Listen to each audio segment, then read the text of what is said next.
Love Stories. Love Stories.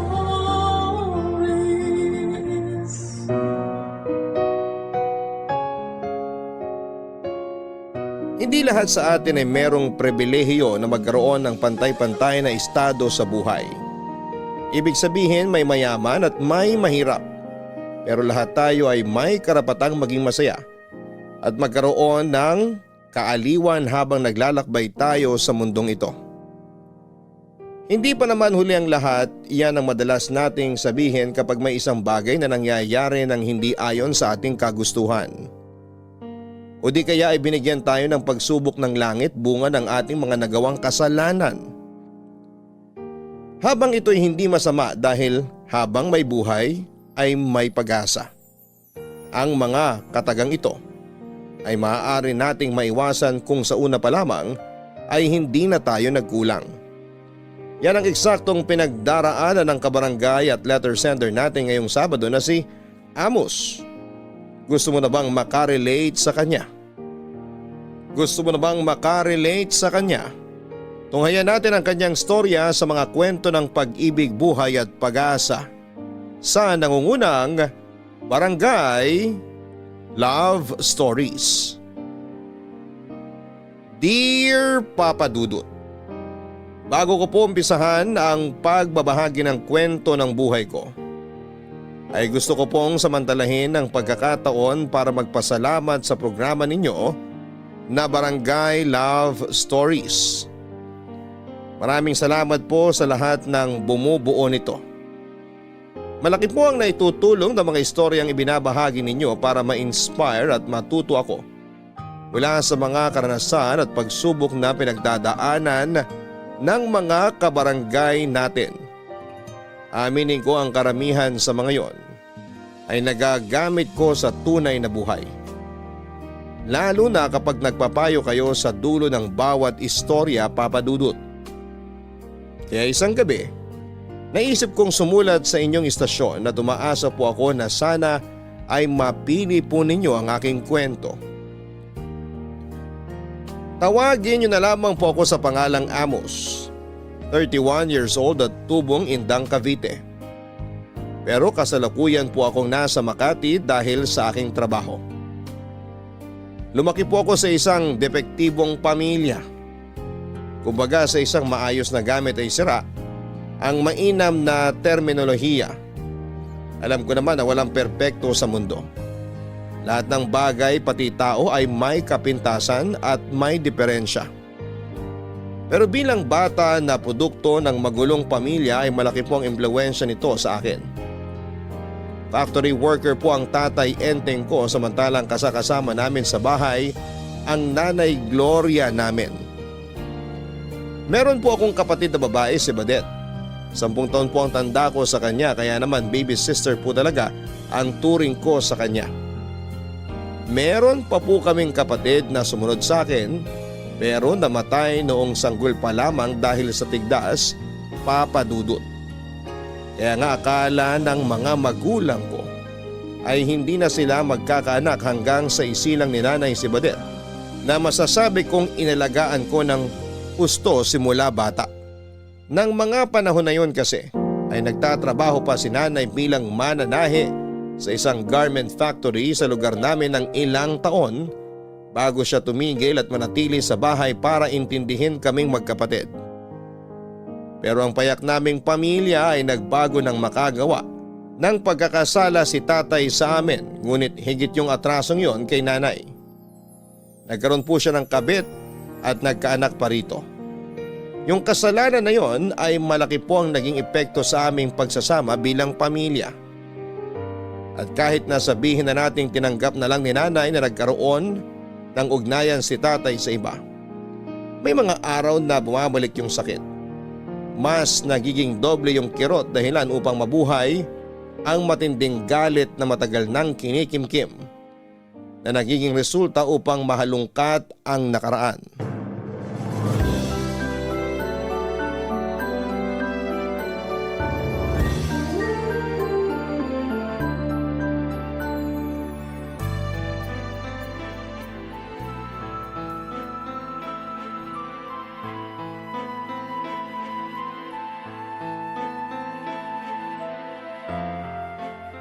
Walang hiya ka, Enteng!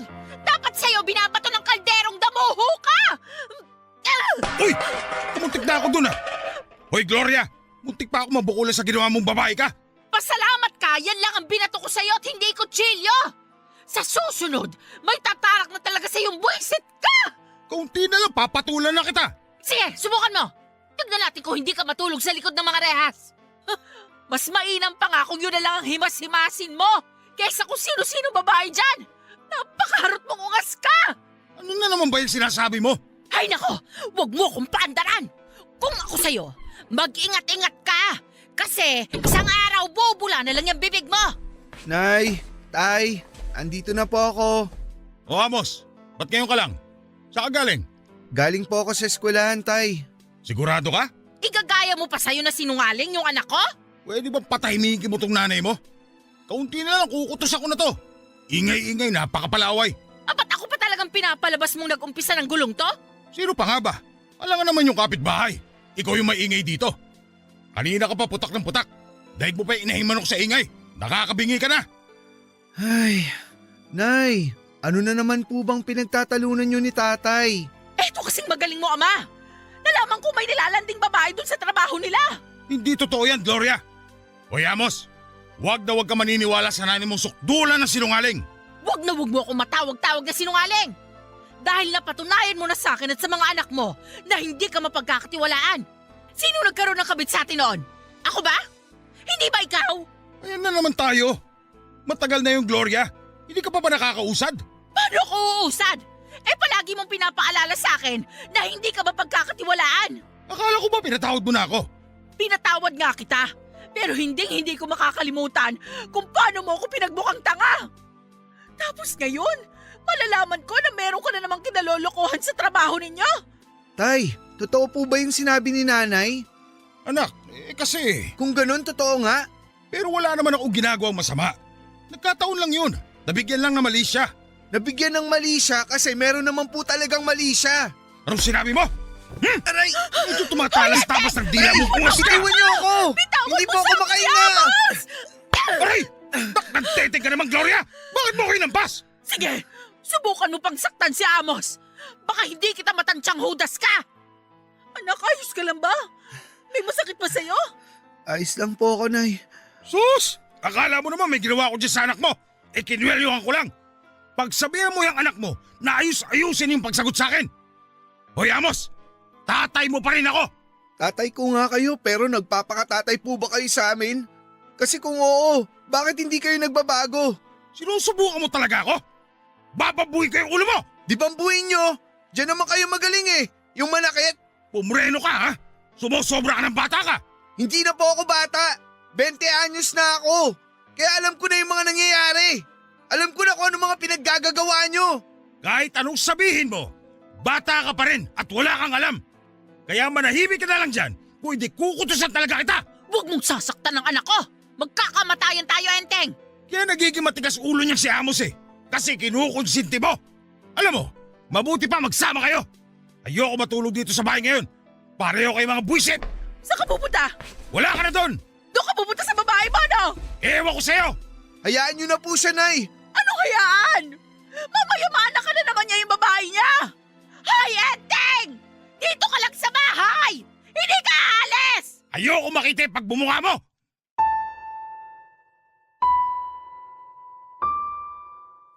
Ganun po pala talaga kapag nasira na yung tiwala ng isang tao sa iyo. Kahit na anong gawin mo ay hindi na maibabalik yung dating kayo. Yung samahan ninyo kung paano kanya itinuring o kausapin. Sa edad ko noong 20 anyos ay hindi ko na maalala kung kailan yung huling beses na nagpalitan ng matatamis na salitang mga magulang namin, Papa Dudut. Kung meron man ay napalitan na ng mga masasakit at masasama nilang patutsyada sa isa't isa. Ang mga ala-alang yon. Malaki ang kasalanan ni tatay pero may pagkukulang din naman si nanay. At bagaman batid kong masama ang pangangalo niya, naniniwala akong dalawang tao ang nagpapatakbo ng isang relasyon. Simula noon ay naging bangungot na ang pagsasama ng mga magulang namin. Hindi nila alam na sa bawat away nila, sigawan, palitan ng mga masasakit na salita. Pagwawala at pagiging bayolente ay malaking bahagi ng ligtas at maayos na kabataan namin ng kapatid ko ang ninanakaw nila sa amin. Maraming beses na ayaw ko nang umuwi sa bahay namin pag nasa eskwelahan ako dahil ayokong makita sina nanay at tatay Papa Dudut. Pero alam kong kailangan dahil naghihintay sa akin si Badet. Malambing na bata po ang kapatid kong yon. Pero matatakotin siya lalo na pag may nakakarinig siya ng kalabog at malalakas na boses. Sa edad niyang 10 ay nagkaroon na siya ng trauma sa mga magulang namin lalo pat walang pinipiling pagkakataon sa mga pag-aaway nila. Isang gabi ay umuwi po ako sa bahay namin na alalang-alala dahil binalita sa akin ni nanay doon pa lang sa pinto na nawawala daw si Badet. Tumakbo raw ito noong nagsasagutan sila ni tatay kaya naman hinanap ko po kaagad ang kapatid ko. At makaraan ng kalahating oras ay natagpuan ko siya sa bakanting lote na palagi naming tinatambayan. Andito ka lang pala, Badet. Pinag-alala mo kami. Sorry, kuya. Ay, ayos lang. Mahalaga, ligtas ka. Pwede bang tumabi si kuya dyan sa upuan mo? Pwede po. Usog ako. Ayan, upo ka na, kuya. Kasya tayo rito sa bato. Malapad naman to eh. Matigas nga lang. Okay ka lang ba? Okay naman po. Paano mo po nalaman na nandito ako? Tambayan natin to eh. Dito tayo madalas nagpupunta pag nag-aaway sina nanay at tatay. Medyo huli na nga nung maalala ko kasi halos nalibot ko na buong barangay natin kakahanap sa'yo. Sorry po ulit, kuya. Hindi ko po sinasadya na mag-alala kayo sa akin. Sabi sa akin ni nanay, tumakbo ka raw na umiiyak kanina palabas ng bahay.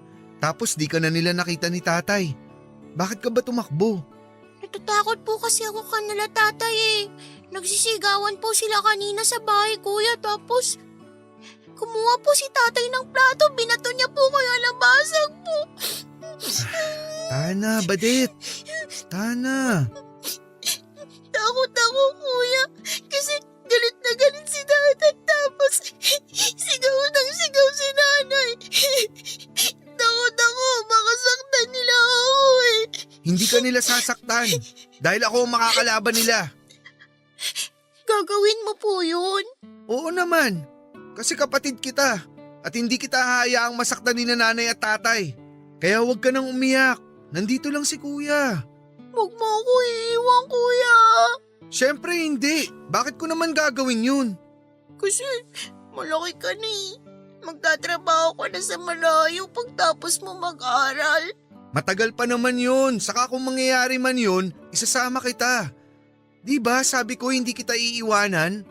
Kung nasan ako, gusto ko andun ka rin. Salamat, kuya. Ganun talaga pag mahal mo yung isang tao. Di mo hahayaang mag-isa at di mo iiwan kahit anong mangyari. Ibig sabihin, mahal pa rin ni nanay si tatay kasi di pa rin niya iniiwan kahit lagi po siya nagagalit. Ha? Sabi mo kasi pag mahal mo po yung tao, di mo hahayaan mag-isa, tsaka di mo iiwan. Oo, pero hindi ko sigurado kung mahal pa nga ni nanay si tatay. Kasi may kasalanan po si tatay kay nanay. Oo, meron. Hindi na po ba mapapatawad ni nanay si tatay? Mahirap patawarin yung kasalanan ni tatay. Pero siguro mahal pa nga siya ni nanay, kaya di pa rin niya magawang iwan si tatay. Ewan, di ko talaga alam kasi kung mahal pa nila ang isa't isa, hindi sila laging mag-aaway. Hindi sila magsasalita ng masasakit tapos naririnig pa natin. Kuya, naiinggit po ako sa mga kaklase ko kasi mababait yung mga nanay at tatay nila. Lagi nilang kinukwento sa akin na namamasyal daw sila pag Sabado tapos kumakain sa labas.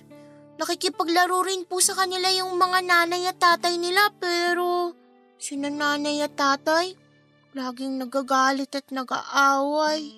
Sorry Badet ha, kasi nararanasan natin yung ganito. Sorry kasi nagkaroon tayo ng mga magulang na katulad ni nanay at tatay. Wala naman po kayong kasalanan eh. Di naman natin mapipili sinong magiging nanay at tatay natin.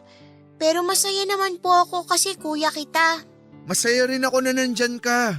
Pakiramdam ko di ako nag-iisa. Basta wag po kayo mawawala kasi kayo lang kakampi ko. Oo naman. Ikaw din, wag na wag mong iiwanan si kuya kasi malulungkot ako. Saan po ako pupunta naliligaw pa nga ako papunta sa school. Puro ka talaga kalokohan. Kuya, pangako. Kahit tumanda ako, dito lang ako sa tabi mo. Pangako yan ha. Aasahan ko yan. Sige ba? O paano? Uwi na tayo? Madilim na eh. Mamaya ng kaunti. Baka nag-aaway pa si nanay at tatay eh. Sige, dito na lang muna tayo kahit sandali. Pero anong gagawin natin para malibang tayo? Alam ko na. Panoorin na lang muna natin yung mga bituin. Tingnan mo, ayun sila sa langit. Ang ganda at ang ningning. Uy, may bulalakaw! Hala, nakita ko rin yun. Humiling tayo, kuya. Sabi ng kaklase ko, pag nakakita daw tayo ng bulalakaw, pwede tayong humiling eh. O sige. Ayan, tapos na ako. Nakailing na ako. Ikaw ba? Tapos na rin ako. Palagay mo matutupad yung mga hiling natin? Opo, naniniwala po ako na matutupad yun. Dahil dyan, naniniwala na rin ako. Tara na, daan tayo sa plaza para malibang ka. Yay! Tara na po! Kita mo tong batang to. Kanina lang ayaw mo pa umalis dito. Kanina yon, di na ngayon. Tara na, kuya! O sige, ito na. Dahan-dahan, uy! Huwag kang tumakbo, Badet! Mahal na mahal ko po si Badet. Siya ang pahinga ko. Pero dahil sa mga narinig ko sa kanya tungkol sa pag-aaway na naman ng mga magulang namin, Papa Dudut, ay lalong tumindi ang galit ko sa puso ko para sa kanila. Para sa akin ay hindi na nila nagagampanang mabuti ang pagiging ilaw at haligi ng tahanan dahil sila na yung dahilan para dumilim at gumuho ang aming sambahayan. Awa-awa po ako sa kapatid ko kasi napakabata pa niya. Pero unti-unti na siyang namumulat sa realidad na bagaman sama-sama nga kami sa isang bubong, pero ang takbo ng buhay namin ay wasak at depektibo na ang aming pamilya.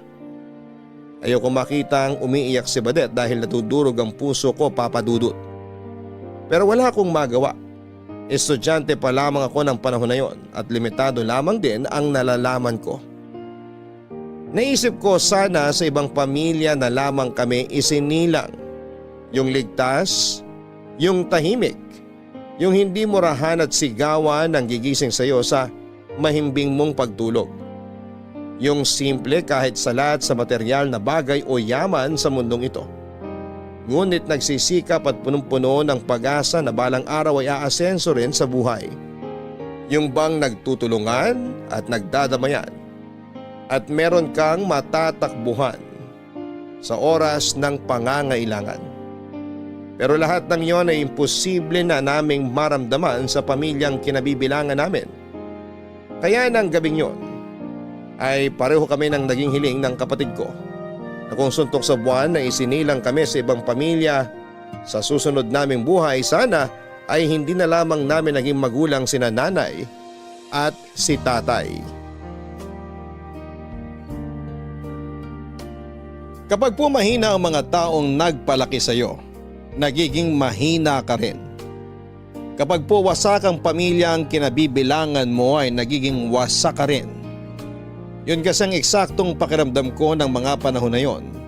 Sa unang tingin ay isa lamang akong simpleng estudyante na pumapasok sa eskwelahan at nagsisikap para makapagtapos sa pag-aaral upang magkaroon ng matinong hinaharap balang araw. Pero sa totoo lang, wala pong direksyon ng buhay ko. Yun bang kahit pilitin akong aninagin yung liwanag ay hindi ko po talaga makita. Naliligaw po ako ng landas, Papa Dudut. Dahil sa magulo at maingay naming pamilya, ayoko nang umuwi sa bahay namin. Gustong gusto ko na pong layasan ng mga magulang namin ngunit hindi ko magawa dahil sa kapatid ko. Pero kapag may mga pagkakataon na sadyang doble o triple yung bigat o gusto ko lang talagang lumayo pansamantala ay nakikita ko yung sarili ko na laging sumasama sa mga barkada ko. Kaklase ko sila, Papa Dudut, at sa kanila ko natutunan kung paano manigarilyo. Madalas kami nung tumatambay sa bahay ng isa naming kamag-aral para magkwentuhan habang nagyoyosi. Para sa akin ay masarap po sa pakiramdam yung meron kang hinihit-hit at binubuga habang nagbabahagi ka ng buhay at kasawian mo. Atentibo yung mga barkada ko. Sa kanila ko nahanap yung pamilyang wala sa tahanan namin. Sila yung nakikinig sa mga drama ko. Sila din ang tumatawa at umiiyak sa mga kwento ko. Pero aaminin kong masyado akong dumidepende sa kanila. Na kung anong sabihin nila ay iniisip kong subukan o gawin. Tulad nga po ng paninigarilyo na mahigpit na ipinagbabawal ng mga magulang namin.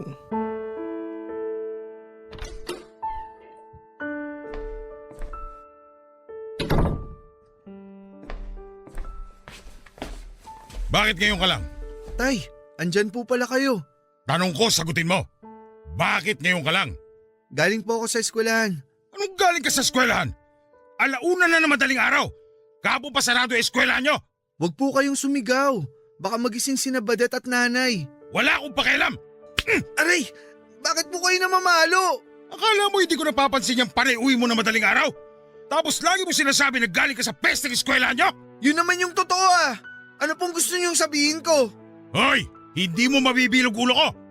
Ay, tay naman eh. Teka lang, ano mo yun? Sigarilyo ba yan? Hindi po, tay. Anong hindi? Sinungaling kang bata ka? Naninigarilyo ka, no? Aminin mo! Hindi po ako naninigarilyo. Anong hindi? Akin na yung bag mo! Bakit po? Akin Wag na po. sabi! Isa! Bitiwan niyo tong bag ko. Bitiwan mo kung hindi tatama ka sa akin, Amos! Ano bang ingay yan, Enteng? Sarap-sarap ng tulog namin ng anak mo eh. Kuya! Sinasabi ko na nga ba? Oh, tignan mo, Gloria! Tignan mo tong nakita ko sa bag ng magaling mong anak! Ano ba yan? Teka, sigarilyo ba yan? Akin na po yan, tay. Sa'yo ba yan, Amos? Nay, sorry. Kailan ka pa natutong manigarilyo? Nay, huwag niyo pong saktan si Kuya! Huwag kang makisali rito, Badet! Doon ka sa higaan natin! Opo, Nay. Yan ba ginagawa mo kaya madalas madaling araw ka na umuwi dito sa bahay? Ano naman sa inyo? Aba, sumisigaw ka na ngayon? Bakit, tay? Kasalanan ba manigarilyo? Marami naman dyan naninigarilyo ah. Di naman sila nakukulong. Kaya bakit ganyan kayo ninanay sa akin? Masama sa kalusugan mong paninigarilyo! Gusto mo bang bumalik yung hika mo? Wala po akong pakialam. Akin na po yan, Nay. Dapat dito sinisira! Nay naman eh. Yan nga lang yung libangan ko eh. Anong libangan yung sinasabi mo? Di ka ba nakikinig? Masama sa kalusugan mong paninigarilyo! Kailan pa po kayo nagkaroon ng pakialam sa akin? O sa amin ni Badet? Kailan pa po ba? Anong sabi mo? Hoy, Amos! Ayusin mo yung pagsagot-sagot mo sa nanay mo! Bakit ko aayusin? Eh kayo nga lagi niyong minumura si nanay. Tapos sinasabihan niyo pa siyang baliw at siraulo. At kayo, Nay, himala na bigla kayo nagkaroon ng pakialam sa akin. Eh lagi yung sinasabi na malaki na ako at kaya ko ng sarili ko. O yan, gusto ko ng manigarilyo. Nagagalit naman kayo. Labo niyo rin eh. Kunti na lang talaga, sasapakin na kita! Sige, subukan nyo. Diyan naman kayo magaling, di ba? Lagi kayong nananakit. Sanay na kami sa inyo. Para rin naman sa iyo yung pagpapaalala namin. Ikaw din na mahihirapan pag nagkasakit ka ulit. Sabihin nyo, kayo yung mahihirapan. Kasi mapapagastos na naman kayo. Hindi ka talaga titigil sa pagsagot na pabalang? Ikaw na nga itong may kasalanan, ikaw pa itong maangas! Kumpara naman sa kasalanan ko, mas malaki yung kasalanan na ginawa nyo. Kaya wag nga kayo magmalinis dyan, Tay. Bastos talaga yung bibig mo! Hoy, Enteng! Bakit mo naman sinigmurahan si Amos? Yung anak mo kasi, Anak, lumalaking walang ayos modo! ka lang ba? Yung ba natututunan mo sa eskwelahan? Mabuti pa, huminto ka na sa pag-aaral! Nagsasayang lang kami ng pera sa iyong bulak-bul ka! Pahirap kayo magkapatid sa buhay namin! Simulat sa pool, ganyan na trato nyo sa amin ni Badet. Nag-anak pa kayo. Nakakahiya naman sa inyo. Tama na, Amos!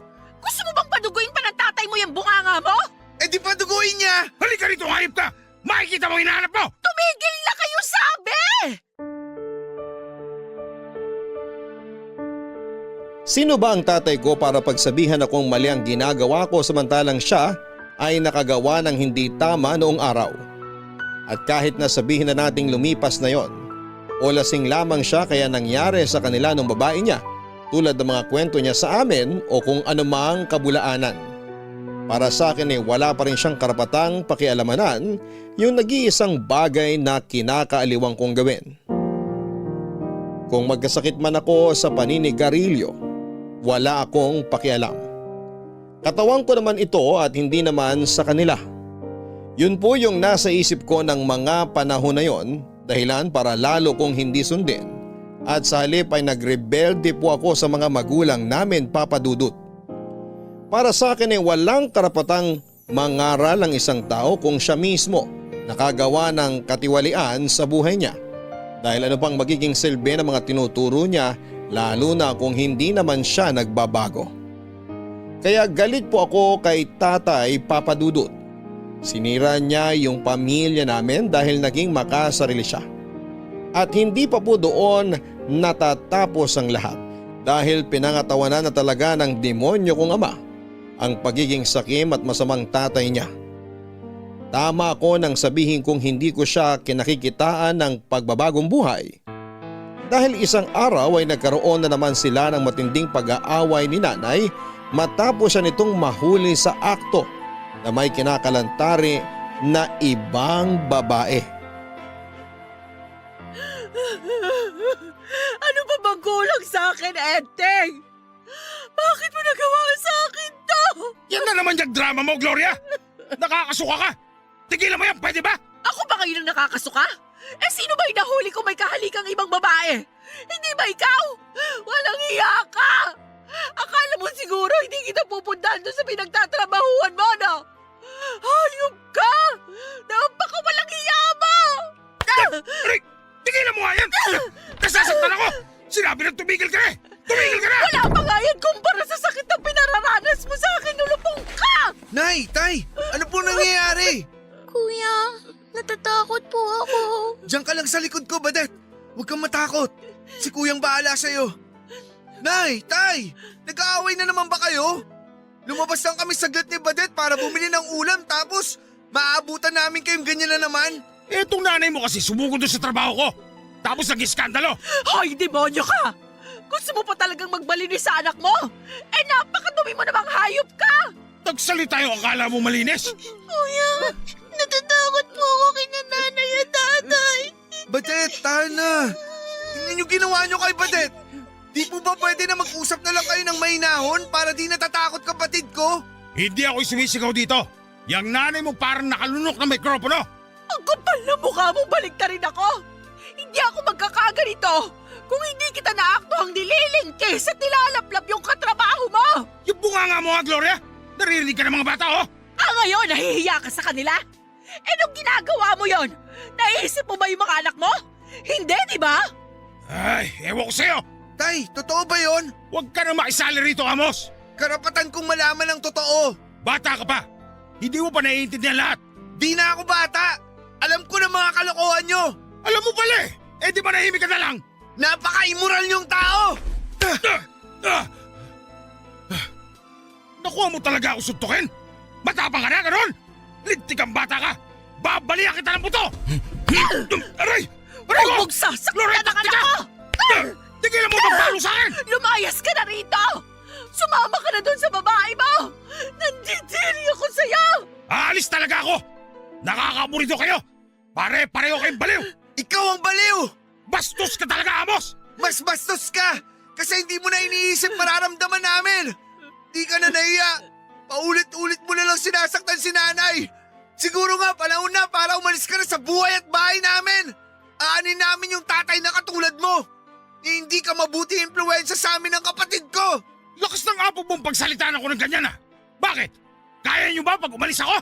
Sigurado namang kakayanin namin ng wala ka. Kesa naman kasama namin ang tatay naming walang kwenta. Sige! Aalis ako rito sa bahay. Pero isasama ko ang kapatid mo. Halika rito! Halika rito, Badet! Bitawan mo ang anak ko! Halika, sumama ka! Sumama ka sa akin! Hindi mo isasama ang kapatid ko!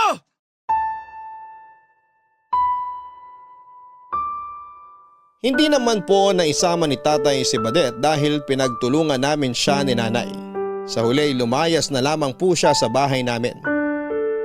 Kung ako man po yung nasa posisyon ni nanay ay palalayasin ko rin si tatay dahil namumuro na siya sa mga katarantaduhan niya. Tapos ang lakas pa ng loob niyang idahilan na aburido na siya sa pamilya namin samantalang siya nga ang dahilan kung bakit kami nagkagulo. Hindi ko po maiisip kung anong tumatakbo sa utak ni tatay at kitang kita ko sa mga mata niya. Yung pagnanasang iwanan kami. Hindi po siya nakontento kung ano-ano pang mga masasakit na litanya ang mga sinabi niya na kung maselang kang tao ay siguradong ikakapilas ng puso mo pag narinig mo. Nang umalis si tatay, bumalik sa pagtatrabaho si nanay Papadudut. Kung ano-ano po ang mga pinasok niya, basta desente at kikita siya ng pera. Kapalit noon ay nawalan po ng panahon sa amin si nanay. Naging mainitin ang ulo niya at maikli ang pasensya sa amin ng kapatid ko. Lalo na pagpagod siya. Sinubukan ko po siyang unawain dahil hindi madaling magpalaki ng mga anak. Lalo na pag mag-isa ka lamang. Kaya nga sa paninigarilyo ako kumakapit pag gusto kong matakasan yung malungkot at masalimuot naming buhay. Para sa akin ay iba yung hatid na kaginhawahan kapag lumalatay sa lalamunan ko yung usok na mula sa yosi na hinihit-hit ko. Pakiramdam ko, lumulutang ako sa ulap at nagiging bagong tawa ko. Kaya nga magmula sa paisa-isa na doble hanggang dumami.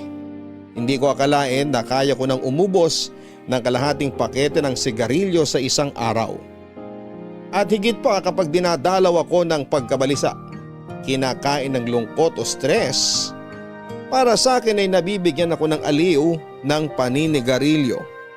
At inilalayo ako nito sa realidad kahit na pansamantala. Dahil sa nakikita kong hirap ni nanay sa pagbabanat ng buto. Ako na mismo ang nagkusa na huminto sa pag-aaral at sa halip ay naghanap na lamang ako ng trabahong mapapasukan. Masasabi ko naman na may utak ako, Papadudut. Sa katunayan ay pagtiteacher nga yung kurso ko nung kolehiyo. Pero hindi ko natapos kasi ako na ang tumayong tatay sa pamilya namin. Ako na yung sumalo sa responsibilidad na hindi naman nagampanan ni tatay at ang masahol pa doon ay tinakasan niya. Aaminin kong hindi madali kahit katuwang ko naman si nanay. Wala naman akong karanasan sa pagiging breadwinner. Pero lahat ng pagdududa at alinlangan ay isinantabi ko. Lahat ng pagkukulang ng mga magulang ko sa amin ay pinunan ko nang nakapasok ako sa call center bilang agent. Naging masaya po ako noong kumita na ako ng pera kasi nabibili ko na yung mga bagay na hindi ko nabibili nung estudyante pa lamang ako. Nakakapag-abot ako kay nanay at kahit paano ay hindi na kami salad sa pagkain. Pero kasabay noon, yung higit kong pagkakasangkot sa iba't ibang uri ng kaaliwan o pampalipas oras ng mga taong nasa paligid ko. Hindi na lamang ako heavy smoker dahil natuto na rin akong uminom ng alak, Papadudut. At hindi lang basta tikim-tikim dahil mga warakan talaga yung mga pinupuntahan kong inuman. Yung bang tipong kulang na lang ay gumapang ka pa uwi dahil sa sobrang kalasingan. Masayang masaya po ako pag napapasukan ng alak ang sistema ko. Alam kong masama pero bata pa ako. Yun ang nasa isipan ko. At katawan ko naman ito kaya ako ang masusunod dito. Nakakabaliw, nakakaaliw. Yan po ang eksaktong tawag sa pakiramdam na dulot sa akin ng paninigarilyo at pag-iinom. At hindi nga nagtagal ay naging bisyo ko na ang mga yon. Dahilan para mapansin na ako ng nanay ko.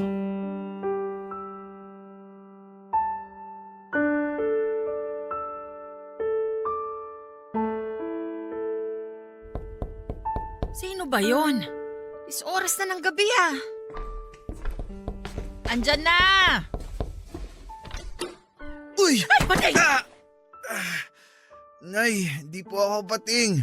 Si Amos to, yung anak nyo. Sandali nga. Lasing ka ba? Nakainom lang po. Nakainom ka lang sa lagay na yan? Mamaya nyo na po ako sermonan.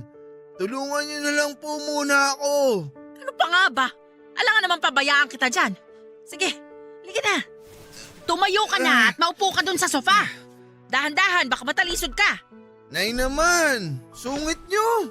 Sinong hindi magsusungit? Anong oras na tapos uuwi ka pang lasing? Gusto nyo ba di na lang ako umuwi? Manahimik ka ha? Ayan, umupo ka dyan. Ay, sarap ng malambot na sopa sa puwet. Anak, bakit ka ba kasi nagpakalasing? Hindi naman ako masyadong lasing, Nay. Anong hindi? Sumisisid ka na nga ron sa sahig kanina. Natalisod lang po ako ng binti ko. Ayos lang ako. Bakit ka nga kako uminom? May problema ba? Wala po. Happy-happy lang. Nak, ganyan ba kayo mag-happy-happy na mga katrabaho mo? Halos gabi-gabi ka nang umuuwing lasing ah. Nung nakaraan, doon ka natulog sa tapat ng tindahan ni Aling Flor. Nagulat tuloy yung matanda, akala niya may sinalvage sa tapat nila. Nervyosa lang masyado si Aling Flor. Mahilig kasi siya sa kape. Kahit na. Kaya nga kung may problema ka, sabihin mo para natutulungan ka namin ng kapatid mo. Si Badet po pala, nasan? Nandun sa tita mo. Doon ko muna pinatulog kasi nga kararating ko lang din. Wala siyang kasama. Nay naman eh. Bakit niyo doon iniwanan yung kapatid ko? At bakit hindi? Kamag-anak naman natin yon. Oo nga, kaya lang, di ba? Madaling uminit ulo ni tita pag makulit yung bata. Kilala ko si Badet. May kalikutan yun at pagkamadaldal. Baka pinagalitan na yun doon. Tara po, sunduin na natin siya. Ay nako, bukas na. Wala nang tricycle papunta sa tita mo. Ayoko maglakad. Ganyan naman kayo eh. Anong ganyan naman kayong sinasabi mo dyan? Ayos lang na sa inyo na patulugin dun si Badet. Di kayo nag-aalala kasi wala kayong pakialam sa amin. Amos, nagiging bastos na yung bunganga mo ha? Maghinay-hinay ka sa pananalita mo. Nanay mo pa rin ako. Nanay nga namin kayo, pero anak ba turing nyo sa amin ni Badet? Malamang, galing kayo sa akin. Ako ang nagdala sa inyo ng 9 na buwan. Ay! Alam mo ikaw, naiirita na ako sa iyo ha? Di ko alam kung dahil lasing ka kaya tumatalim yung dila mo o naiimpluwensyahan ka lang ng mga kasamahan mo sa trabaho. Hindi nga sabi ko lasing. Nakainom lang. Tsaka pwede ba, huwag nyo ngang dinadamay mga kasamaan ko sa trabaho. Mabuti pa nga sila eh. Pamilya turing sa akin. Kesa naman sa inyong dalawa ni tatay. Nagpakalanay ako sa inyo ha? Hindi mo lang napapansin pero ginagawa ko lahat ng makakaya ko. Kung bakit kasi nagkaroon ako ng walang kwentang asawa na ngayon nagpapakasasa dun sa kabit niya. Baka demonyo talaga niyang tatay niyo. Baka kasi kasalanan nyo rin kaya nang babae si tatay. Baka kasi nairita na siya sa ingay ng bunganga nyo kaya yun, naghanap ng iba. Yung mabait, hindi naninigaw, at higit sa lahat, maganda. Ang kapal naman ng mukha mong sabihan ako ng ganyan. Wala kayo sa lugar ko kasi hindi naman kayo yung sinaktan.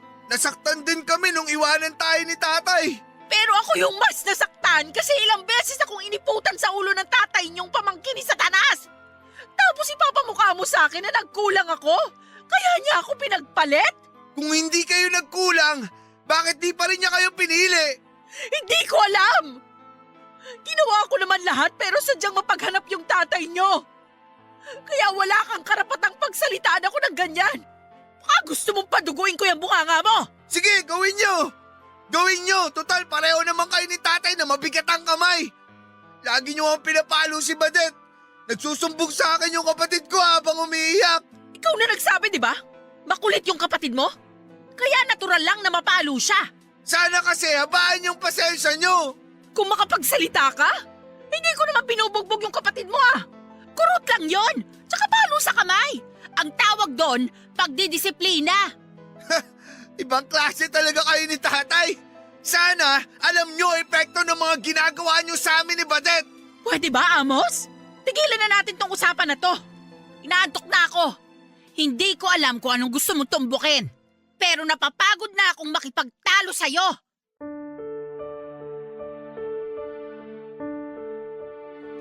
Hindi po totoo na kapag lasing ka, hindi mo alam ang mga sinasabi at ginagawa mo. Kadalasan alam mo, hindi mo lang kontrolado yung bawat salita na lumalabas sa bibig mo at yung kinikilos mo mismo. Totoo rin yung kapag tinamaan ka ng alak, nakakapagsabi ka ng totoo. Kaya nga walang pag-aatubili kong naisumbat sa nanay ko yung mga tampo ko sa kanya at nakuha ko pa siyang sisihin kung bakit ng babae si tatay noon at mas pinili nitong sumama sa ibang tao kesa sa amin. Galit po ako sa tatay ko pero galit din ako sa nanay ko. Alam ko na utang na loob namin sa kanya ni Badet ang buhay na meron kami dahil dinala niya kami noon sa sinapupunan niya ng 9 na buwan. Pero sana pinatay na lamang niya kami noon bago pa man kami isinilang kung hindi rin nila kaya ni tatay na maging mabuting magulang sa amin, Papa Dudut. Sa mga tao na hindi dumaan sa ganong klase ng pagtuturing sa isang pamilya, madaling sabihin na umusad na lamang, kalimutan at magsimula ng panibagong buhay. Ngunit paano ko gagawin yon kung hindi ko alam kung anong paa ang una kong ihahakbang? Ang totoo, nakatali pa rin ako sa nakaraan. Lumipas po ang mga taon, tumungtong ako sa edad na 29 pero wala pa ring direksyon ng buhay ko. Madalas akong nagigising sa hindi pamilyar na lugar tulad ng mga motel at apartel ng mag-isa. Matapos akong iwan ang mga babaeng sinama ko doon para ikama. Hindi na lang pag-inom ng alak at paninigarilyo ang ginagawa ko dahil nasasangkot na rin ako sa gulo sa mga lugar na pinupuntahan ko, Papa Dudut. Ilang beses na ako nareklamo sa barangay dahil sa paninira ko ng gamit sa mga bar na iniinuman ko, lalo pag tinamaan ako ng kalasingan. May ilang beses na sa kalsada na ako natutulog at nagigising kasi hindi ko na mailakad ang mga paa ko dahil sa hilo. Pero pumapasok pa rin ako sa trabaho pagkaraan ng ilang oras, natulog na parang walang nangyari.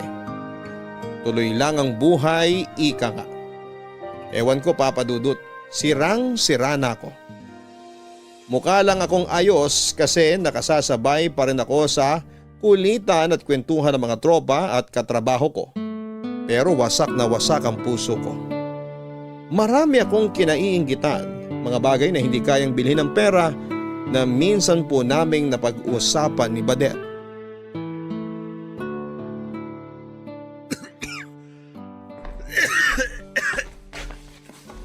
Kuya, natutubig. Mukhang masama na yung ubo mo ah.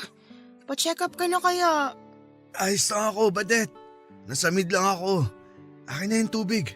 Salamat. Hindi ganyan yung ubo ng nasamid. Tsaka parang nung isang araw pa yan ah. Sabi ni nanay di ka raw pumasok ngayon kasi masama pakiramdam mo. Masakit lang ulo ko. Pero wala naman akong lagnat. Ayoko umarap sa computer at tumanggap ng tawag pag ganito pakiramdam ko. Madali uminit ulo ko. Pero ayos lang talaga ako. Di mo kailangang mag-alala. Sa katunayan, medyo guminhawa na nga pakiramdam ko kasi nakatulog ako ng mahaba. Puyat lang siguro to. Madalas ka bang puyat? Medyo, kasi paiba-iba shift ko eh. Minsan pang-araw ako, minsan pang-gabi. Kahit ilang taon na ako nagtatrabaho sa call center, di pa rin sanay katawan ko sa pabago-bagong schedule. Kuya, alagaan mong sarili mo. Huwag mong abusuhin kasi hindi ka na bumabata. Mahirap magkasakit. Alam ko naman yun at salamat sa pagpapaalala pero kaya ko na sarili ko. Malakas yata tong kuya mo. Sige, sabi mo yan eh. Nga pala, kumusta ang pag-aaral mo? Mabuti kuya. Masaya ako sa kurso ko. Nag-e-enjoy ako sa klase. Yun yung mahalaga. Kasi pag hindi ka nag-e-enjoy sa pinag-aaralan mo, sayang naman pinapasok mo. Natanong ko kasi napagkwentuhan namin ng katrabaho ko yung kapatid niya. Siya rin kasi nagpapaaral dun. Ayun nga, gusto nun mag-masscom pero pinakuha sa kanya ng katrabaho ko tungkol sa pagbibusiness. Ano nangyari sa kapatid niya? Panay bagsak yung grado. Tumataginting na 5. Tapos meron ding incomplete. Ah, ganun ba? Nakakalungkot naman. Pero, kinausap niya na ba yung kapatid niya? Kinausap niya kaya nga niya nalaman na hindi pala tumasaya sa kursong pinakuha niya. Ayun, pinalipat na lang niya sa gustong kurso. Sana maging maayos na yung pag-aaral ng kapatid niya. Pero grabe yung gastos. Medyo mahal din kasi per semester sa college na pinapasukan ng kapatid niya eh. Naiintindihan ko rin naman yung kapatid niya kasi mahirap pag-aralan yung kursong di mo gusto. Pero gets ko rin yung katrabaho mo. Baka may dahilan kaya yun yung pinakuha niya sa kapatid niya. Oo, kasi gusto nun magnegosyo. Di rin naman siya college graduate tulad ko. Kaya sa kapatid na lang niya pinasa yung naunsyamin niyang pangarap. Pero mali pa rin yun. Lalo kung wala sa kursong yun yung puso ng kapatid niya. Kaya nga ikaw, hinayaan kita na kunin yung kurso na gusto mo. Kasi ikaw naman yung papasok sa eskwelahan araw-araw para mag-aral, hindi ako. At pag di ka masaya sa pinag-aaralan mo, di ka rin gaganahan. Kaya nagpapasalamat ako sa'yo kuya kasi pinag-aaral mo ko. Normal lang naman na pag-aralin kita. Sabi kasi sa akin ni nanay na tumigil na lang daw ako sa pag-aaral. Maghanap na lang daw ako ng trabaho para matapos na yung pagpapagawa natin dito sa bahay. Talaga? Sinabi niya yun? Oo, nung isang araw lang. Hayaan mo, kakausapin ko si nanay. Wag na kuya, baka mag-away lang kayo Wala akong pakialam. Kung makapagsalita kasi siya, akala niya siya nagpapaaral sa'yo. Palagpasin mo na yun kuya. Baka nasabi niya lang yun kasi gusto na lang niyang matapos na tong bahay natin. Natitirhan naman natin tong bahay kahit di pa tapos. Masyado lang siyang maarte. Ang sabihin mo, gusto lang niyang may maibida sa mga kapitbahay natin. Yang sinanay talaga minsan nakakainis Imbis na palakasin niya loob mo sa pag-aaral mo, kung ano-ano pang sinasabi sa'yo. Parang di ka na nasanay kay nanay. Diba, bata pa lang tayo, ganyan na siya pati si tatay. Oo, kaya nga ang malas natin kasi mga magulang natin sila. Kumusta na kaya si tatay? Ewan, Di mo ba siya namimiss? hindi. Saka di ko na siya masyadong iniisip. Bakit ko ba iisipin yung tao nang iwan sa atin? Aksaya lang yun ng oras. Ikaw ba? Huwag mong sabihin na namimiss mo siya. Masama na ba akong anak kung sasabihin kong oo? Na minsan namimiss ko siya? Di ka masamang anak. Kung yan yung nararamdaman mo, wala namang mali dyan. Ay, kahit ilang taon na yung nakalipas, may mga araw na hinahanap-hanap ko pa rin si tatay. Kasi kahit naman papaano, mabait siya sa atin lalo pag di sila nag-aaway ni nanay. Di ko mapigilan isipin kung naaalala pa ba niya tayo o ano. Baka naaalala pa niya tayo pero hanggang doon na lang yun. Minsan, di naman yung tao mismo yung namimiss natin Yung panahon lang nakasama pa natin sila. Kuya, hanggang ngayon ba, hindi mo pa rin napapatawad si tatay? Hindi. Ewan ko rin kung darating pa yung araw na mapapatawad ko siya. Kasi sa ngayon, malabong mangyari yun. Si nanay, Bakit mo naman natanong yan? kahit hindi mo kasi sabihin, ramdam ko na may tampo ka kay nanay. Tsaka, naririnig ko kayong nagkakasagutan. Di ako bingi at ayokong magbulag-bulaga na may mali. Sorry Badet, di ko sinasadya na marinig mo pa yon. Ayos lang, kasi totoo naman yung mga sinasabi mo sa kanya na palaasa siya at pinagsasalitaan tayo ng kung ano-anong di maganda lalo na pagpagod siya. Ako rin naman may tampo sa kanya pero sinasantabi ko lang kasi nanay pa rin natin siya Wag na lang talaga niyang uulitin yung sinabi niya sa'yo kasi di ko na yun palalagpasin. Basta mag-aral kang mabuti. Yaan mo na si nanay. Thank you kuya kasi nandyan ka. Baka kung wala ka, hindi ako nakakapag-aral ngayon. Kapatid kita, Badet. At mahal kita. Nangako ako noon sa sarili ko na pagtatapusin kita ng pag-aaral. Para kapag kaya mo na, di ka na mahihirapang lumayo dito sa atin. Saan naman ako pupunta? Ewan ko. Bahala ka na. Basta ligtas ka. Ba't mo naman naisip na gusto kong umalis? Baka kasi gusto mo ng katahimikan, ng peace of mind. Yung walang tao na magdidikta sa'yo at magsasabi ng di maganda. Tulad ng ginagawa ni nanay. Pero pag umalis ka, kausapin mo pa rin ako ha. Mamimiss kita. Ewan ko sa'yo kuya, hindi ako aalis. Kung umalis man ako, uuwi pa rin ako dito sa bahay natin kasi mamimiss ko pa rin kayo ni nanay. Pamilya ko kayo at mahal ko kayo. Di ko kayo kayang ipagpalit sa kahit na anong bagay sa mundo. Basta magsikap ka sa pag-aaral mo. Pagbutihin mo pero lagi mong tatandaan na proud ako sa'yo. Kung kailangan mo ng kausap, nandito lang ako. Kuya mo nga ako, pero kaibigan mo rin ako. Salamat kuya. Walang anuman. Kuya, nag-aalala talaga ako dyan sa ubo mo. Ayos lang ako. Pakikuha mo na lang ulit ako ng tubig. Sige, pero pag di pa yan nawala bukas, magpapacheck up ka na ah. Bawal tumanggi. Kakayosi ko yon kaya ako sinumpong ng matinding ubo o papadudot. Natakot nga ako kasi baka bumalik na yung hika ko. Gusto ko pong magbagong buhay pero hindi ko alam kung papaano. Ako kasi yung tipo ng tao na hindi kayang humingi ng tulong sa iba dahil nasanay akong kinakahiya at sinosolo ang lahat. Pero mapilit ang kapatid ko. Lagi akong tinatanong at kinukumusta kaya sa huli ay nabanggit ko na nga sa kanya ang tungkol sa bisyo ko at epekto nito sa kalusugan. Nang dahil sa pag-uusap namin yon ni Badet ay nabigyan ako ng pagkakataon na palayain yung mahinang bersyon ng sarili ko. Hindi na rin ako natakot magsabi sa kanya ng mga alalahanin ko. Takot at pagkainggit sa ibang tao. At napatunayan ko na siya pa rin ang baby sister ko na maunawain at mabuting tao. Sa abot ng makakaya ni Badet ay pinayuhan niya ako na maghinay-hinay sa mga bisyo ko. Lalo na at hindi na ako bumabata. At kahit mahirap sa akin na tuluyang ihinto ang paninigarilyo ay sinubukan ko papadudot. Kaya lang hindi pala ganong kadaling bitawan yung kinasanayan mo na kahit na ginagawa mo naman ang lahat. Napatunayan ko po yon dahil nakamamatay po ang pakiramdam noong nagbawas ako ng yosi.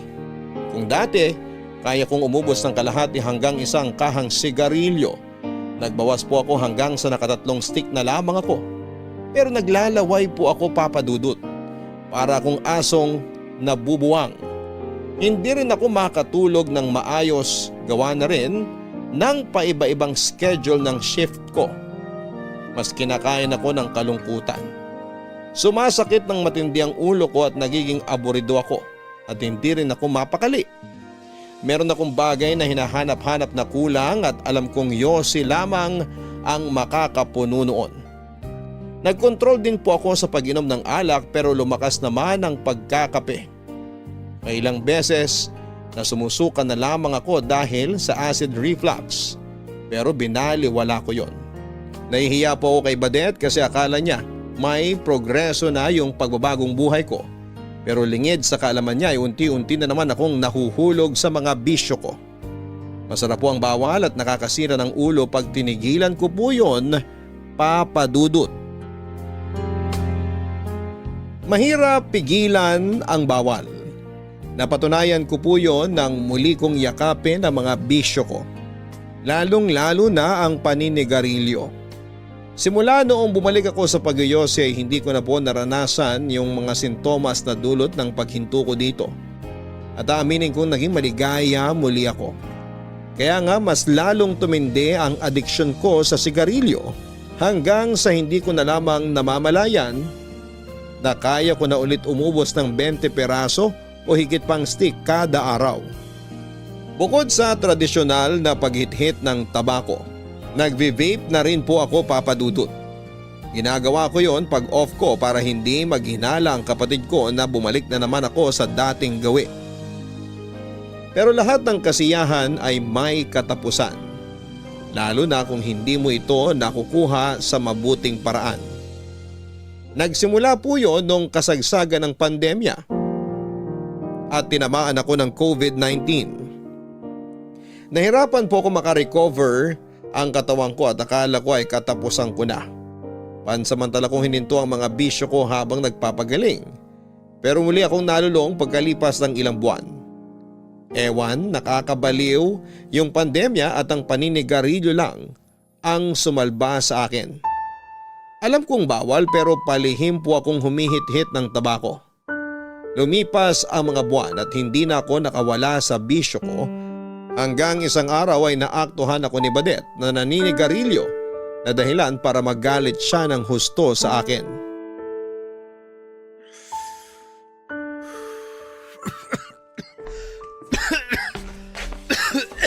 Kuya, vape to, diba? Ha? Naninigarilyo ka na naman? Ano, Badet? Isang stick lang naman. Anong isang stick? Maniwala ako sa'yo, daming upos dyan sa paanan mo. Tapos nagbe-vape ka pa rin? Minsan lang naman. Gusto mo na ba talagang mamatay? Hindi mo kasi naiintindihan. Yan na lang yung libangan ko eh. Yan na lang yung nagbibigay aliw sa akin pag malungkot ako. Pag stress ako sa trabaho. Pag pagod ako. Pero nangako ka sa akin na susubukan mong tumigil sa paninigarilyo. Pero anong nangyari? Sinubukan ko naman pero di ko kaya. Para akong mababaliw. Kaya akin na yung vape ko, please. Akin na yan. Ayoko nga. Dapat dito sinisira. Uy, wag mong sirain. Akin na sabi. Kuya, ano ba? Huwag kang matigas ang ulo. Nasasaktan Kuya mo ako. Lumayo ka nga sa akin. Akin na kasi ang vape ko. Hoy, ano bang nangyayari rito? Oh, nandito na pala yung magaling nating nanay. Lasing ka na naman ba? Hindi, pero saan kayo nang galing, Nay? Teka, wag niyo nang sabihin. Alam ko pala kung saan. Pupusta ako. Nandun na naman kayo sa bingguan. Tapos umuwi lang kayo ngayon kasi nagugutom kayo. Wala ka nang pakialam doon. Yun na lang ang libangan ko tapos panghihimasukan mo pa? Yan din po yung sinasabi ko kay Badet. Yung pagyoyosi na lang yung libangan ko. Pero pinakaikialaman pa ng magaling yung anak. Hindi ko pa kakialaman yung pagyoyosi mo kung di ka nagsabi sa akin na titigil ka na. Di ka ba nakikinig? Sinubukan ko naman, di ba? Akala mo kasi nagsisinungaling ako eh. Kung sinubukan mo, bakit mo sinukuan? Bakit ka ulit bumalik sa paninigarilyo? Kasi mas masarap yung bawal. Kaya ka ubo ng ubo kasi kakasigarilyo mo. Di ka ba talaga titigil hanggat di ka na-ospital tulad nung na-COVID ka? Di naman dahil sa pagyoyosi yun. Nagkataon lang yun kasi nga may pandemya. Tapos nagkakawaan pa ng sakit. Kung di naman ako tinest, di ako magpo-positibo kaya ano pang pinuputok ng butsi mo? Di naman ikaw bumibili ng sigarilyo ko. Ako naman ah. Ando na tayo na ikaw yung gumagastos sa sigarilyo mo pero sana maisip mo na nag-aalala kami ni nanay. Baka ikaw oo. Pero si nanay duda ako. Talaga ba, Nay? Nag-aalala ka sa akin? Ay naku Badet, hayaan mo na yung kuya mo. Kung gusto niya magkasakit kakasigarilyo niya, bahala siya. Total napakatigas naman ang ulo niya. Oh, kita mo na? Yan ba yung sinasabi mo nag-aalala? Nay, ba't kayo ganyan? Di ba kayo natatakot na baka magkasakit si kuya? Sabi niyo may hika siya, di ba? Eh, tigas-tigas nga ng ulo. Hindi ka ba nakikinig? Saka matanda na yang si Amos. Alam na niyang ginagawa niya. Hoy Amos, sinabihan na kita dati na tigilan mo na yung kakasigarilyo, pero hindi ka naman nakikinig. Nakakasawa ka ng pagsabihan, alam mo ba yon? Diyan naman kayo magaling eh. Kailan ba kayo nagtyaga sa amin? Parang di nyo kami anak kung ituring. Uulitin na naman ba natin yung usapang yan? Nay, please, tama na po. Huwag na po kayong ganyan sa amin ni kuya, oh. Kinakampihan mo na tong kuya mo? Pero tama naman siya sa mga sinabi niya. Kahit kasama namin kayo, di namin nararamdaman na may nanay nga kami. Anong gusto niyong gawin ko para maramdaman niyo? Sige nga! Bakit kami tinatanong mo? Kami ba yung nagdala ng mga anak sa mundong to? Di ba dapat alam nyo na yun kasi kayo ni tatay yung mga magulang namin? Huwag niyo ang mabanggit-banggit yung tatay niyo. Nasusuka ako. Dapat talaga may licensure exam sa gustong maging magulang. Yung mga bumagsak, kinakapon para di na magkaanak. Ano kami? Aso't pusa para kapunin? Buti pa nga yung aso't pusa marunong magmahal eh. Eh kayo? Sumusobra ka na talagang lalaki ka, ha? Nay, kuya, please, tumigil na po kayo. Yang kuya mo ang patigilin mo, wag ako. Bigla-bigla na lang nangaaway, hindi ko naman inaano. Nagiging kaugali na ng mga basagulero dun sa kanto. At least, di ka ugali nyo. Wisit ka talaga? Sinabing tumigil na kayo. Nay, kuya. Oh, Badet. Ano nangyayari sa'yo? Anak, bakit? Badet! Badet! Anak! Gumising ka! Badet! Sinugod po namin si Badet sa ospital ng araw na yon at nanatili siya roon ayon sa atas ng doktor na tumingin sa kanya. Hindi ko po alam na merong sakit si Badet. Doon na lamang pumasok sa isip ko yung putla ng balat niya at panghihina ng katawan niya bago siya hinimatay. Tapos inaway ko pa siya at sinigawan at pinagsalitaan ng hindi maganda. Para sa akin ay pwede namang hindi ko na lamang siya pinatulan at inunawa ko na lamang ang nararamdaman niya bilang kuya niya. Pero masyado po akong nabulag ng emosyon ko at hindi ko na naisip ang maging matino. Sising-sisi po ako ng mga panahon na yon kasi pakiramdam ko ay kasalanan ko kung bakit nasa ospital ang kapatid ko. Ngunit huli na pala ang pagsisisi kong yon dahil merong paraan ang tadhana para maningil sa mga bagay na nagawa natin na hindi nakabubuti sa ating sarili at sa ating kapwa. Nasabi ko po yon dahil pagkaraan ng ilang mga hospital test na isinagawa kay Badet ay na-diagnose po siya na meron siyang lung cancer. At ang masakla pa ay nasa final stage na po yon, Papa Dudut. Kulang na lang ay gumuho ang mundo namin ni nanay matapos naming malaman ang sakit ni Badet. Palaisipan sa amin kung paano siya nagkaroon ng ganong karamdaman dahil hindi naman siya naninigarilyo at kilala kong maingat at malinis sa katawan ng kapatid ko. Yun pala ay kasalanan ko, Papa Dudut, dahil nakuha ni Badet ang cancer sa paninigarilyo ko o yung ba yung tinatawag nilang second hand smoke. Halos gumuho po ang mundo ko nang malaman kong kagagawan ko kung bakit may sakit ang kapatid ko. At kahit maliit ang tsansa na makaligtas pa siya, iginapang ko po ang gamutan ni Badet ngunit makaraan lamang ang 5 buwan ay binawian siya ng buhay. At hindi ko alam kung paano ko mapapatawad ang sarili ko dahil sising-sisi pa rin ako. At panay ako nang hingi ng tawad sa kanya hanggang libingan.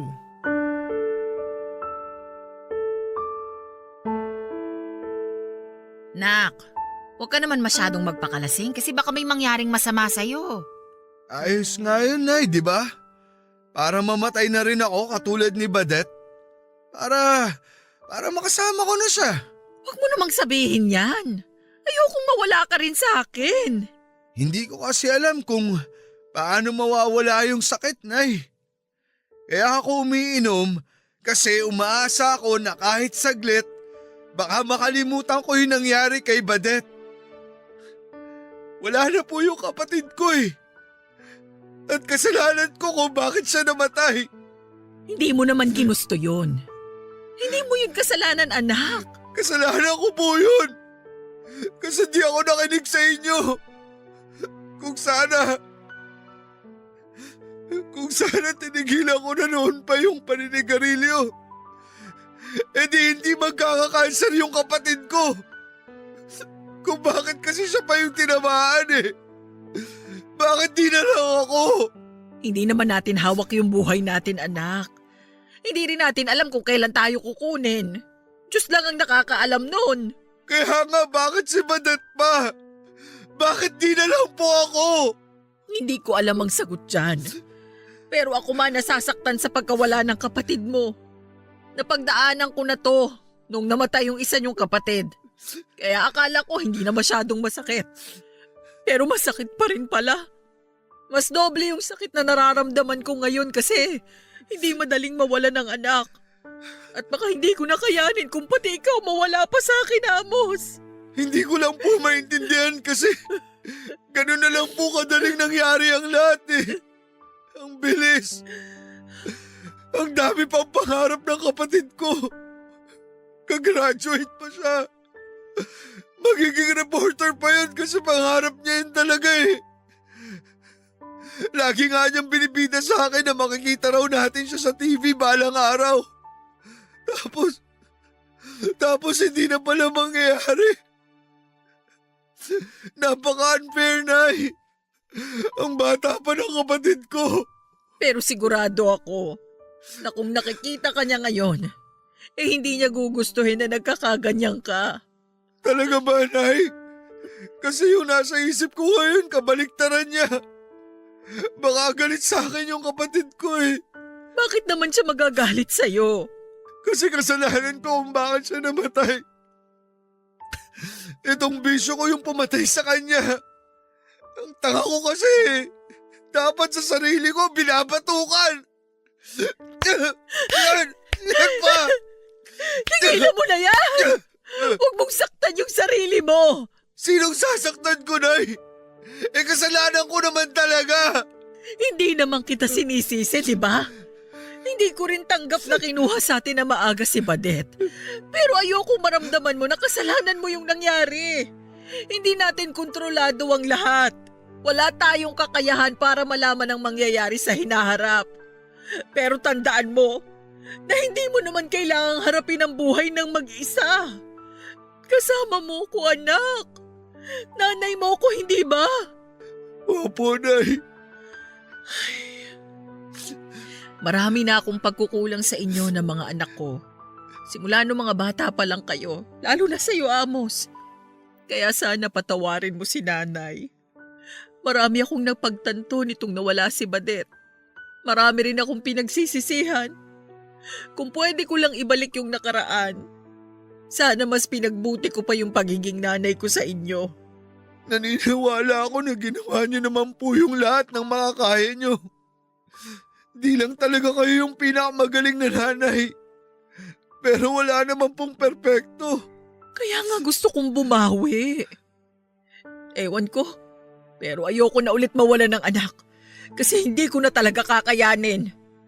Sana mapatawad mo ako sa mga pagkukulang ko noon sa inyo. Sa hindi ko pagiging mabuting ina. Matagal ko na po kayong pinatawad. Siguro kung may nararamdaman man ako ngayon sa inyo, tampo na lang. Ayoko rin naman kayong kamuhian habang buhay kasi kayo pa rin yung nanay namin. Pinarealize sa akin ni Badet na mahalaga pa rin kayo. Kasi nanatili kayo sa tabi namin nung iniwan tayo ni tatay. Di nyo kami nabandona o pinabayaan. Hindi ko yun magagawa kasi mga anak ko kayo. Pero aminado ako na malaki yung pagkukulang ko kasi nasasaktan din ako noong mga panahon na yun. Nagmahalang naman ako. Bakit kailangan akong pagmukhaing tanga ng tatay nyo? Pero ayun nga, kinatagalan, unti-unti napalaya ko na rin yung sarili ko sa pag-ibig sa tatay nyo. Medyo mabagal lang at matagal yung pag-usad ko kaya naapektuhan yung pagiging nanay ko sa inyo. Pero hindi ko dedepensahan ang sarili ko. Malaking kasalanan at pagkukulang ko sa inyo. Sana mas naging matatag ako kasi magulang na ako eh. Di na yun tungkol sa akin kasi may mga anak na ako. Mas dapat kayo na ang inuna ko. Tapos na naman po yun, Nay. Ang mahalaga yung ngayon. Sana dumating din yung pagkakataon na makausad ako sa pagkawala ni Badet. Makakausad ka. Tayo. Hindi ka nag-iisa kasi kasama mo ko, anak. Salamat, Nay. Namimiss ko na po si Badet. Namimiss ko na po yung tawa, yung ingay, yung kakulitan at yung mga kwento niya. Namimiss ko na rin yung kapatid mong yun, anak. Lalo na yung nagagalit siya sa akin pagdating ko sa bahay galing sa bingguhan. Pero ang mas namimiss ko sa kanya, yung lambing niya. Lalo kapag hinihilot niya yung mga binti kong nangangalay.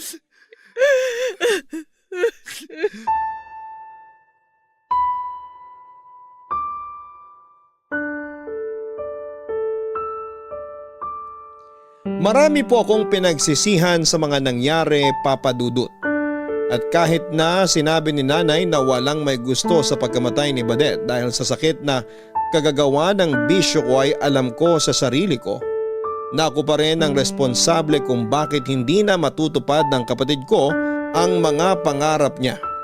Gabi-gabi pa rin akong umiiyak. Hindi pa rin ako makatulog at punong-puno pa rin ng pagsisisi ang puso ko. Marami akong sana at paano kung at magpahanggang sa ngayon ay patuloy pa rin akong umaasa na masamang panaginip lamang ang lahat. Ito po ang dahilan kung bakit ibinahagi ko ang storya ng buhay ko, Papa Dudut. Alam kong maraming kabarangay natin ang magagalit sa akin kaya ngayon pa lamang ay humihingi na po ako ng tawad sa inyo. Masyado akong naging mahina ng mga panahon na yon. Hindi ko na naisip ang magiging epekto ng mga bagay na ginawa ko sa akin at sa mga mahal ko sa buhay. Kaya sa kasalukuyan, hindi na po ako naninigarilyo. Tuluyan ko na pong tinigil ang bisyo ko sa sigarilyo at sa tulong ng eksperto ay unti-unti ko nang ina-address sa mga trauma ko sa aking sarili.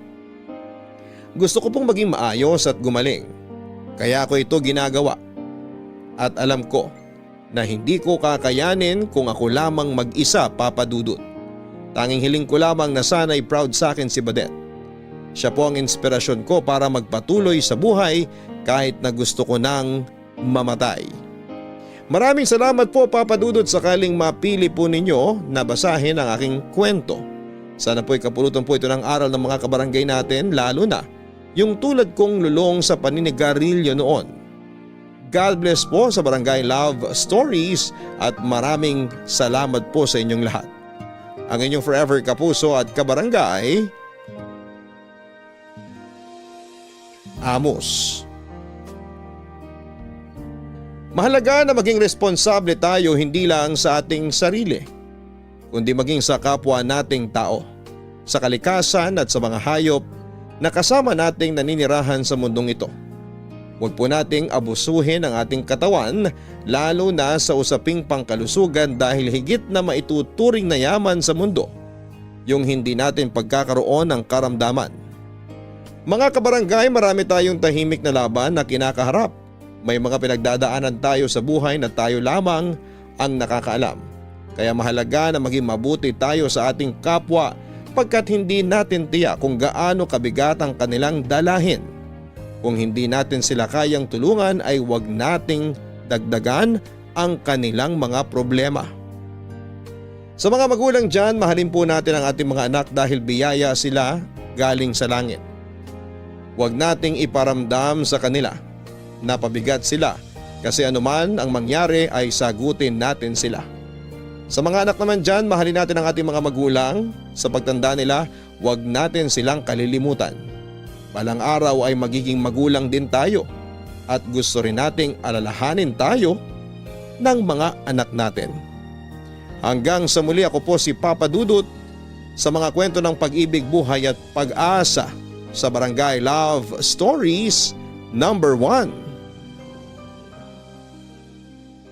Sabay-sabay nating pakinggan ang iyong kwento ng pag-ibig, buhay at pag-asa. Ipadala lang sa barangaylovestories@yahoo.com. Nagustuhan ng iyong napakinggan? Ituloy yan via live stream sa www.gmanetwork.com/radio.